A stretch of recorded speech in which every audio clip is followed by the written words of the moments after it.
سڵاوتان لێبێ و ئەم کاتتان باش. من سروود خورشید لە کەناڵی ئاسۆی زانکۆ لە خزمەتی ئەوەی خۆشەویستین. بۆ درێژەدان بە باسکردنمان سەبارەت بە کەمترین کۆنمری وەرگیراو لە زانکۆ و پەیمانگەکانی هەرێمی کوردستان بە زانکۆڵاین پارالێل ئێواران بۆ ئەوەی خۆشەویست بەرچاوڕوون بن لە کاتی پڕکردنەوەی فۆرمی زانکۆڵاین. تا کۆتایی ڤیدیۆ بینەرمان بن بۆ وەرگرتنی زانیاریەکان. خۆشەویستەکانم لە درێژەی ئەم ڤیدیۆمان باسی کەمترین کۆنمرەی وەرگیراو لە پەیمانگەی تەکنیکی هەڵەبجە بۆ ئەوەی خۆشەویست دەکەین. تا بزانین لەم خشتەیەدا ڕوونی بکەینەوە کەمترین کۆنمرەی وەرگیراو بە زانکۆڵاین پارالێل ئێواران چەند بووە، هەر بەشێک چەندی وەرگرتووە و زانیاری چییە لەسەری. ئێوەش لەگەڵمان بن بۆ وەرگرتنی زانیاریەکانتان.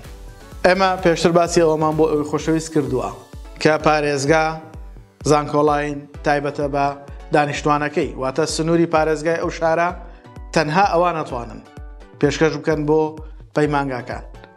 بۆیە تەڵەبەیەک لە هەولێر و لە دووهۆکەوە ناتوانێت پێشکەش بکە بۆ سلێمانی بۆ پەیمانگەکانی ئاگادار بن. کۆلێژەکان کێشەمان نییە، بەڵام پەیمانگا 100% بۆ دانیشتوانی سنووری پارێزگاکە خۆیەتی. یەکەمین بەشمان لە پەیمانگەی تەکنیکی هەڵەبجە بریتیە لە بەشی پەرستاری.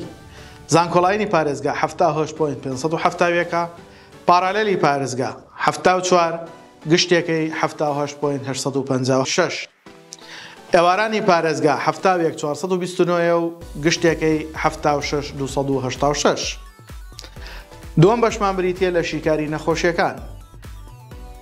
زانکۆڵاین 74,874 پارالێلی پارێزگا 71.143 گشتێکەی 76.571 ئێوارانی پارێزگا 69.319 و گشتێکەی 73.143 تەکنەلۆژیای زانیاری IT. زانکۆڵاینی پارێزگا 61.4 پارالێل 58.4 بۆ پارێزگا و گشتێکەی 62.7 ئێوارانی پارێزگا 54.998 و گشتێکەی 58.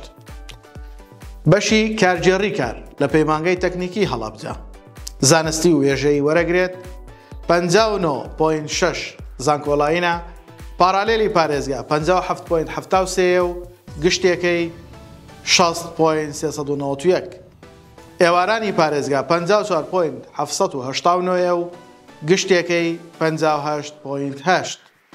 کۆتا بەشمان لە پەیمانگەی تەکنیکی هەڵەبجە بەشی ژمێریاریە کە زانستی وەرەگرێت زانکۆڵاینەکەی 57.8 و پارالێلی پارێزگا 55.38 و گشتێکەی 59.1 ئێوارانی پارێزگا 52.933 و گشتێکەی 55.1. ئەوانەی بۆ ئەوەی خۆشەویست باسمان کرد بریتی بوو لە کەمترین کۆنمرە وەرگیراوەکان لە پەیمانگەی تەکنیکی هەڵەبجە. خاڵێکی بچووک هەیە حەزەکەم لێرانە بۆ ئەوەی خۆشەویستی ڕوون بکەمەوە. بۆچی لێرەیە کۆتادانەمان کە ئێوارانی ژمێریاریە بۆ پارێزگا 52 وەرگرتووە.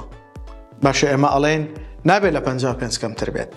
خۆشەویستانم ئەم خاڵە لێرە حەزەکەم بە تەواتی بۆتان ڕوون بکەمەوە. لێرەیە بابەتێک هەیە ئەویش بریتیە لە کرێدیت. لە کرێدیتە ئێمە بابەتی هاوپەیوەندیدارمان هەیە. کاتێک کە بابەتی هاوپەیوەندیداریشمان هەبوو کۆنمرەکان گۆڕانکاری بەسەرادێت. پێویستە پێش ئەوەی کرێدیت حساب بکرێت قوتابی خوێندکار لە 55 کەمتری نەبێت. پاش ئەوەی کە کرێدیت حساب بکرێت کۆنمرەی بێتە خوارەوەش کێشەی بۆ دروست نابێت. ئەو کاتە وەکوەوەی کە لێرە ئەیبینن ئەوە 52 هەیە وەرەژیراوە. چونکە ئەو پرسیارە زۆر لێمانەکرێت بۆیە حەزمان کە ڕووکردنەوە لەسەر ئەو بابەتە بدەین پێتان. بە هیوای سەرکەوتنتان بۆ ماندووبوونمان لایک و کۆمنت سەبسکرایبی کەناڵەکەمان لە یاد مەکەن. هیوامان سەرکەوتنتانە.